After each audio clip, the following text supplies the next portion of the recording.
누가복음 18장 1절에서 8절 말씀 보겠습니다. 누가복음 18장 1절에서 8절 말씀, 우리가 잘 아는 말씀입니다. 과부와 재판관의 비유인데요.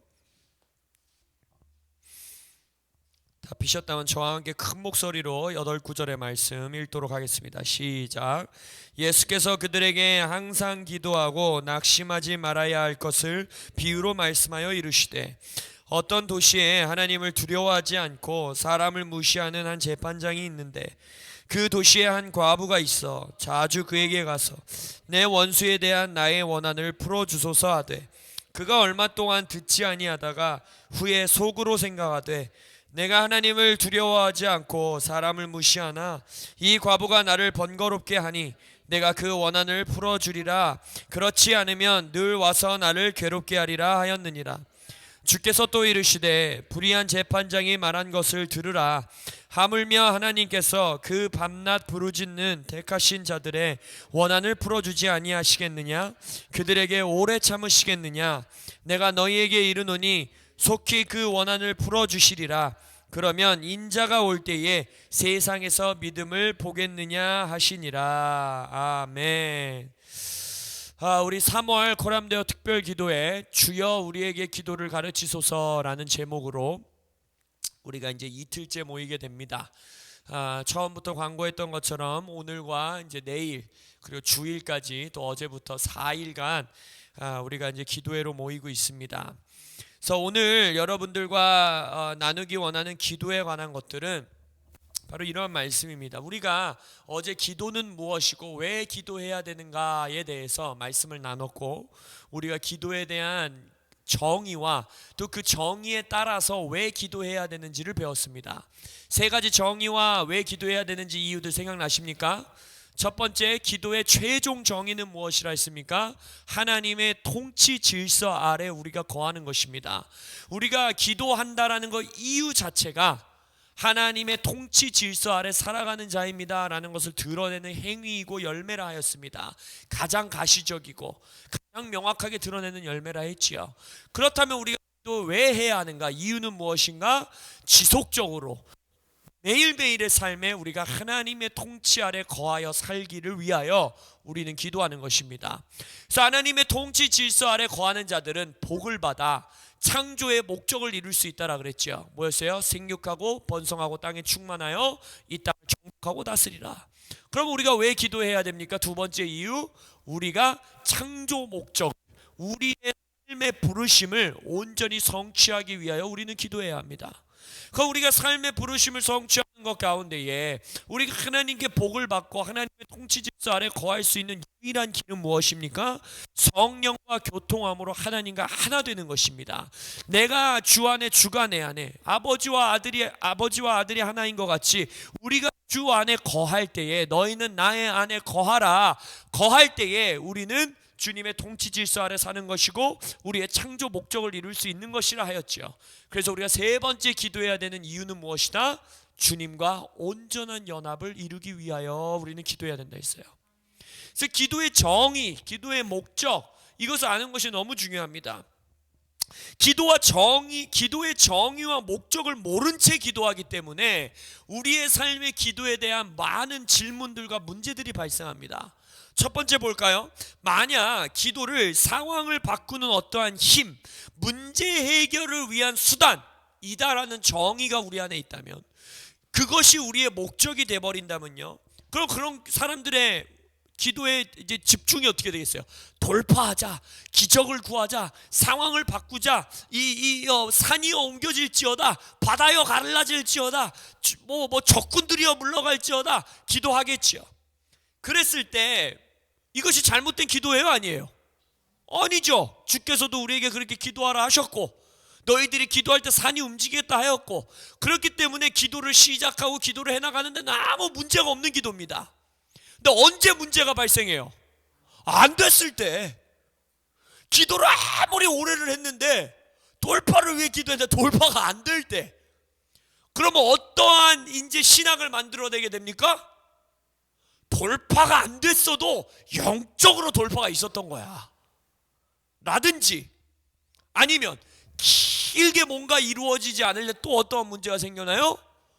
우리의 기도의 정의가 뭐였어요? 기도는 상황을 바꾸는 거다라는 정의가 됐다면, 이것이 오랫동안 되지 않았을 때, 상황이 바뀌지 않았을 때 손가락이 어디를 향하게 됩니까? 여러 가지 방법이 있겠죠. 하나는 하나님을 향하게 되겠죠. 아니 내가 이렇게 기도를 했는데 하나님은 사랑하지 않아, 하나님은 날 사랑하지 않아, 하나님은 나에게 이걸 주실 마음이 없어 라고 손가락이 향하거나, 아니면 나에게 손가락이 향하겠죠. 내가 뭔가 기도를 잘못하고 있나? 내가 믿음이 부족한가? 금식을 덜 했나? 기도의 시간이 부족한가? 아니면 내가 잘못된 기도를 하고 있나? 더 인내해야 하나? 이런 문제들이 생기는 겁니다. 두 번째 또 다른 우리가 기도의 정의를 뭐라 하느냐, 이거 되게 잘 듣는 거예요. 우리가 많이 듣는 거예요. 기도는 하나님을 바꾸는 게 아니라 나를 바꾸는 겁니다. 얼마나 멋있어요. 그렇구나. 내가 기도의 자리에 있으면 막 마음이 더 성숙해지고 하나님의 뜻에 나를 더 맞출 수 있게 되고 내가 변화되는 것이구나. 기도는 뭔가를 이루어내는 것이 아니구나. 기도는 나의 성품을 다루는 것이고, 기도는 내 야망을 꺾는 것이고, 내가 정욕적으로 구하는 걸 꺾는 것이구나. 맞아요, 틀려요? 맞죠. 가운데 잘못된 야망을 끊기도 하시고, 기도 가운데에 나의 잘못된 성품을 다루시기도 하시고, 맞아요. 근데 만약 기도의 최종 목적이 그거라면, 기도의 정의가 기도는 뭘 이루어내는 것이 아니라 너를 변화시키는 거야, 너를 꺾는 거야 라는 것이 기도의 정의가 돼버리면, 이 기도가 잘못된 기도는 아니겠지만 무슨 문제가 발생합니까? 우리의 삶이 편안할 때는 이 기도가 아무 문제가 없어요. 왜냐? 내 삶에 문제가 없으니까. 주님 앞에 나를 더 거룩하게 해주십시오, 나를 더 이 분노를 품지 않게 해주십시오, 내 마음을 이런 기도하는 게 어렵지 않아요. 근데 내 삶에 문제가 생겼어. 돈 문제가 생겼어, 병이 생겼어. 근데 이러한 정의를 갖고 있는 삶에 그 기도를 하는 게 쉬울까요? 쉽지 않을까요? 얼마나 큰 죄책감이 들겠습니까? 기도는 뭔가를 구하는 게 아니라 그랬는데, 기도는 뭔가 상황을 바꾸는 게 아니라 그랬는데, 내가 지금 이 기도를 해도 되는 거야? 내가 이 지금 기도를 하는 게 옳은 거야? 라는 문제가 생겨버립니다. 근데 또 사람들의 기도는 다 해주세요예요. 보면 그러면 이제 어떠한 신앙이 생겨요? 네가 처음에는 기도를 시작할 때는 해주세요 기도를 하다가 결국에는 하나님이 어떻게 하신다? 그걸 꺾으실 거야. 그게 얼마나 가슴 아픈 기도예요. 내가 해주세요로 나갔는데 그걸 꺾는 게 하나님의 응답이래. 이상하잖아요. 성경에도 기도할 때 일하신 하나님이 얼마나 많이 나타나는데, 그렇지 않습니까?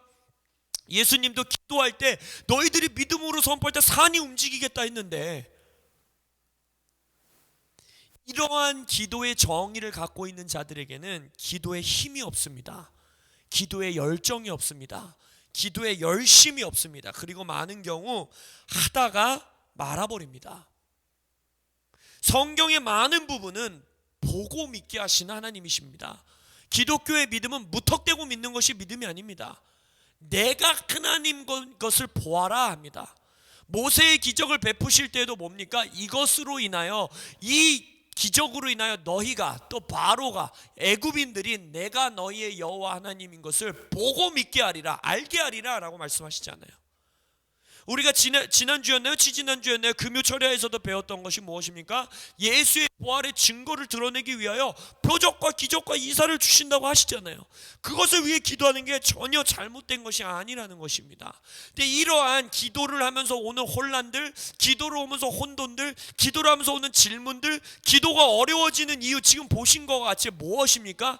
기도의 정의, 기도의 목적이 잘못되어 있기 때문에 기도하는 것 가운데에 우리에게 어려움이 온다는 것입니다. 이러한 기도의 목적과 정의는 언제나 상황과 조건과 환경과 문제 중심이라는 거예요.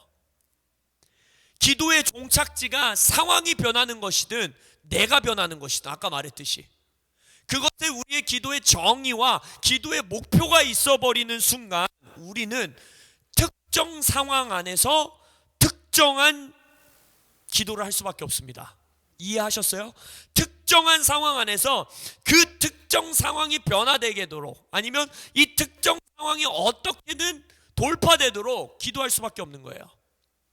그러다 보니까 방법론적인 기도에 우리는 붙들리게 됩니다. 그런 거 많이 들어보셨죠? 돌파를 위한 40일 금식 기도, 뭐 회개를 위한 회개 기도문, 뭐 영적 전쟁을 위한 뭐 기도하는 법, 뭐 악한 속박을 끊어내는 기도들. 오해하지 마십시오. 저는 이 기도문들이 절대로 틀렸다고 생각하지 않습니다. 이러한 기도 집회를 다니면서 저는 외국 목사님들의 많은 설교들을 통역하였고, 하나님께서 상황에 따라서 우리를 인도해 주시는 특별한 기도들, 특별한 기도문들, 어떠한 방법적인 기도들 당연히 주십니다. 이것이 잘못된 것이 아니에요. 그러나 그것이 우리 기도의 최종 목적이 될 수는 없다라는 것입니다. 정의가 될 수는 없다라는 것입니다. 예수님께서도 제자들에게 기도를 어떠한 기도문, 어떠한 기도 방법론으로 가르치시지 않으셨죠. 자신이 기도하는 것에 데리고 다니셨어요. 기도를 보여주셨어요. 유일하게 우리에게 가르쳐 주신 기도, 우리에게 기도를 가르쳐 주십시오라고 했을 때 주셨던 주기도문. 이것은 여담인데, 여러분들, 우리가 주기도문 수백 년 동안, 수천 년 동안 교회에서 가지고 왔는데, 우리가 배웠다시피 주기도문은 주님의 기도입니까? 아닙니까? 아니죠. 제자들의 기도죠. 왜냐하면 거기서 죄를 용서하는 기도라는데 예수님은 죄를 짓지 않으시잖아요. 그래서 이것은 예수님이 가르치신 기도, 제자들의 기도, 교회의 기도입니다. 우리가 용어도 물론 주의 기도, 주기도문 하는 게 잘못된 건 아니지만 우리가 교회의 역사가 있기 때문에, 그러나 우리부터라도 좀 올바른 용어들을 쓰는 걸 훈련하면 좋을 것 같아요. 그래서 제자들의 기도, 교회의 기도. 아무튼 예수님께서 이 기도를 가르쳐 주셨을 때도 이 기도문을 달달달 외워라 라고 가르쳐 주신 게 아니란 걸 우리가 주기도문 시리즈를 배워서 교회들의 기도를 시리즈를 통해서 배웠죠. 이것은 기도의 신학을 가르쳐 주신 것이고, 기도의 목적을 가르쳐 주신 거, 우리에게 기도의 정의를 가르쳐 주신 거예요. 우리가 한 주 한 주 이것들을 배웠잖아요. 그러면 우리가 무엇을 기도해야 하는가? 기도의 정의는 무엇인가? 어디서 시작해야 되는지 아십니까? 어디서 시작해야 되냐면, 우리가 물론 정의를 어제 3가지를 배웠지만 그 정의 가운데에 우리가 놓치지 않고 그 기도의 정의를 붙들기 위해서는 가장 먼저 알아야 되는 건, 우리는 무엇을 위해 기도해야 되는지, 기도할 바를 정확하게 모르는 존재라는 것을 인식해야 됩니다. 로마서 8장에 정확하게 뭐라고 합니까? 너희가 마땅히 기도할 바를 알지 못한다라고 말하고 있어요. 이게 무슨 말이냐면, 우리는 무엇을 what to pray, 어떤 상황을 돌파해달라고, 어떤 것을 변화시켜달라고, 나를 꺾어달라고, 무엇을 위해 기도해야 되는지는 우리는 마땅히 알지는 모른다는 것입니다. 거기서 시작돼야 돼요. 거기서 시작해서 그러면 질문해야 되죠. 그럼 기도가 뭔데요? 뭘 기도해야 되는 건데요? 라고 했을 때, 여기서 시작한 자만이 종착점으로 다다를 수 있는 것은 바로 어제 배웠듯이, 기도라는 것은 내가 원하고 있는 저 돌파, 내가 원하고 있는 저 기적, 아니면 혹은 나의 야망을 꺾는 것, 나를 변화시키는 것, 이 모든 것이 어디에 있다라는 거예요? 하나님의 통치 질서 아래 있다라는 거예요. 하나님의 다스림 안에 있는 것을 우리가 깨닫는 것, 그리고 그것을 위해 기도하는 것, 그것이 오늘 우리에게 둘째 날 주여 우리의 기도를 가르치소서라는 또 하나의 주제인 것입니다. 그래서 우리의 기도는 어떤 상황을 바꾸는 것이 아니라, 어떠한 상황을 가지고 주님 앞에 기도하러 나왔든, 나의 성품의 변화를 위해서 기도하러 나왔든, 그것이 어디에 있을 때 가능한 것인가? 바로 하나님의 통치 질서 아래 있을 때에 우리는 그것을 아는 것입니다. 그래서 오늘 우리가 기억하기 원하는 것은 이것이에요. 우리는 마땅히 기도할 바를 알지는 못합니다. 그러나 우리가 유일하게 또 가장 중요하게 아는 것은, 우리는 누구에게 기도해야 되는 줄을 아는 겁니다. 우리는 마땅히 기도할 바를 알지는 못하나, 성경에서 말하는 것처럼 너희들에게 필요한 것을 정확하게 아시는 분이 누구래요? 아버지시래요. 성령이 아버지의 마음, 아버지의 뜻을 아신대요. 그럼 우리에게 말씀하시는 건 뭐냐? 우리는 마땅히 기도할 바를 알지는 못하지만 마땅히 누구에게 기도해야 되는지를 우리는 정확하게 알고 있다는 것입니다. 오늘 본문 말씀을 보십시오. 여인은 왜 재판장에게 갔을까요? 끊임없이 이 재판장이 자기를 무시하고 말도 들어주지 않는데 여인은 알았던 거지요. 자신의 원한을 풀어줄 권세를 가진 자가 누군지를 정확하게 알았던 거예요. 내 마을에서 아무리 저 재판장이 못됐고, 아무리 저 재판장이 나쁜 놈이고, 아무리 저 재판장이 정말 아주 그냥 내가 아주 가서 그냥 주먹으로 한 대 쳐버리고 싶은 자라 할지라도 내 원한을 풀어줄 수 있는 권세를 가진 자가 우리 마을에 있는 저 재판장이란 걸 여인은 알았던 것입니다. 예수님께서 이 비유를 뭐라고 합니까? 항상 기도하고 낙심하지 말아야 할 것을 비유로 말씀하여 이르시되, 우리가 만약 내 상황을 바꾸는 것을 기도의 정의로 알고 있고 내 상황을 바꾸는 것이 기도의 목표라면요, 이 여인과 같이 인내하는 기도를 완성하기가 참으로 어렵습니다. 얼마나 인내해야 되는지 우리는 모르기 때문입니다. 우리는 마땅히 기도해야 될 바를 모릅니다. 몇 년을 주님 앞에 놓고 기도해야 되는지도 모르고 내 이 문제가 얼마 만에 해결해 주세요라고 기도할 줄을 우리는 모릅니다. 모르는 게 정상이라고 성경은 말합니다. 그러나 우리가 유일하게 알고 있는 건 뭐예요? 나의 원한을 풀어줄 권세와 권위와 능력과 은혜와 은총과 축복과 상황과 조건을 다스리는 것과 사랑과 모든 자비가 누구에게 있다? 하늘에 계신 우리 아버지께 있구나.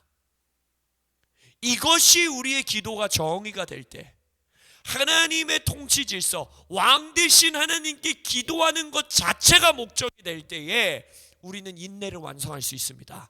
끝까지 기도할 수 있습니다. 쉬지 않고 기도할 수 있습니까? 있습니다. 기쁠 때에도 기도할 수 있고 슬플 때에도 기도할 수 있고 축복 가운데 있을 때도 기도할 수 있고 어려움에 있을 때도 기도할 수 있고 언제 어디서나 기도할 수 있는, 그리고 그 기도가 무너지지 않을 수 있는, 그 기도를 의심하지 않을 수 있는 유일한 것은 내가 마땅히 기도할 바를 알지 못하나 우리는 누구에게 기도해야 될지를 마땅히 우리의 기도를 드려야 될 분이 누군지를 우리는 알고 있다라는 믿음을 갖는 것입니다. 그래서 우리가 코람대회에서 계속해서 배우는 게 뭐예요? 믿음의 최종 목적지가 뭐라는 거예요? 우리의 기도의 최종 목표, 우리의 골이 뭐라는 것입니까? 우리가 기도하는 대상, 우리의 기도를 듣고 계시는 그 왕이 왕되심으로 우리의 인생에 드러나는 것, 그것이 우리의 기도가 목표가 될 때에 이러한 질문, 아까 말한 우리의 기도 가운데 있었던 질문과 혼란과 혼돈과 심지어 낙심과 낙담이 일어날 때에도 기도로 멈추지 않을 수 있는 유일한 길이라는 것입니다.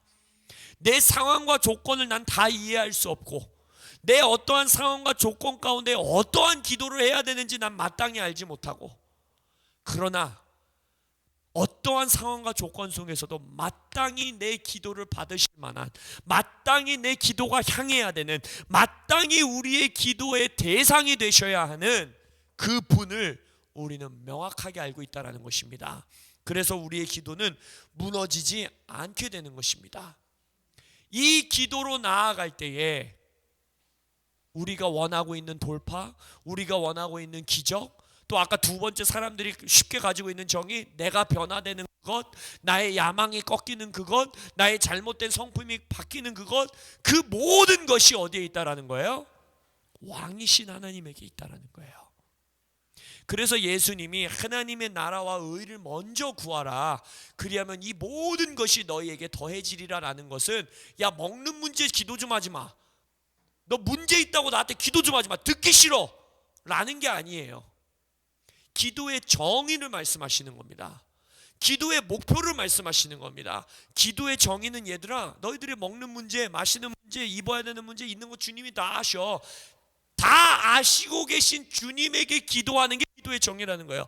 다 아시고 계신 하나님의 나라, 하나님의 의를 구하는 것, 주님의 통치를 구하는 것, 그분의 통치 질서 아래 내가 들어가기 원합니다라고 기도하는 것, 그리할 때 모든 것이 더해지는 걸 경험하는 것, 그리하여 야 정말 내 필요를 알고 계신 하나님이구나 라고 하나님이 드러나는 것, 그것이 우리의 기도의 정의요 우리의 기도의 목표인 것입니다.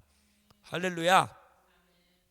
다시 한번 말씀드립니다. 오늘 둘째 날 주여 우리에게 기도를 가르치소서라는 것에 우리가 기억하기 원한 건, 우리는 마땅히 기도할 바를 알지 못하는 존재들입니다. 그러나 성경을 통하여 예수님이 우리에게 가르치신 것은, 우리는 누구에게 마땅히 우리가 기도해야 되는지는 정확하게 알 수 있다는 것입니다. 바로 우리가 통치 질서 아래 거하기 원하는 우리의 왕, 하늘에 계신 우리 아버지께 우리는 유일하게 기도하는 것입니다. 그분을 향해서 기도할 때, 우리가 어제 배웠듯이 그분의 통치 질서 아래 거하기 위해 기도할 때에 우리의 먹고 마시고 입는 문제, 이 모든 것은 주님이 더하실 것을 우리는 신뢰하는 것입니다. 왜냐? 주님의 통치 아래 그것이 다 있기 때문에. 아멘. 할렐루야. 이 말씀 붙들고 우리가 조금 더 기도하다가 집으로 돌아가시겠습니다.